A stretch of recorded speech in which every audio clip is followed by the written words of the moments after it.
నాకు ఓ కవళం పెడతావా అమ్మా? ఇంటికో ముద్ద అడుక్కు తిన్న గుడ్డి దాన్ని నన్ను ముష్టి అడుగుతున్నావు. ఎవరు నాయనా నువ్వు? నేను ముష్టి వాళ్ళలో ముష్టివాణ్ణి తల్లి. ఆకలవుతుంది.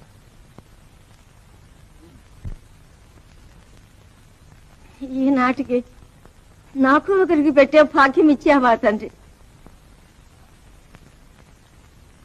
మహారాజుగా తిన్నాయన ఇదే మాకమ్మగా ఉంటుంది.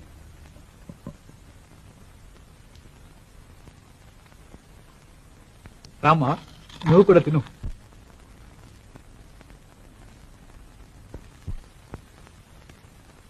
మీకోసం పలహారాలు తెచ్చి మీరు స్వీకరిస్తే చాలని ఇంతమంది కాచుకుంటే కాదని ఈ ముసుకుడు కోరి తింటున్నారా స్వామి?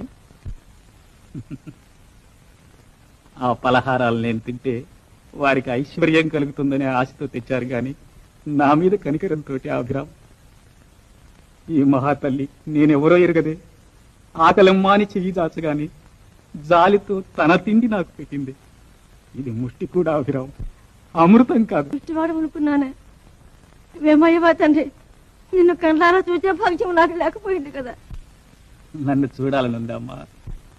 నీ వంటి మహాత్ముని చూడటానికి ఈ కపోతు నోచుకోవద్దా తండ్రి? చూడమ్మా, నేను నీ వంటి మనిషిని.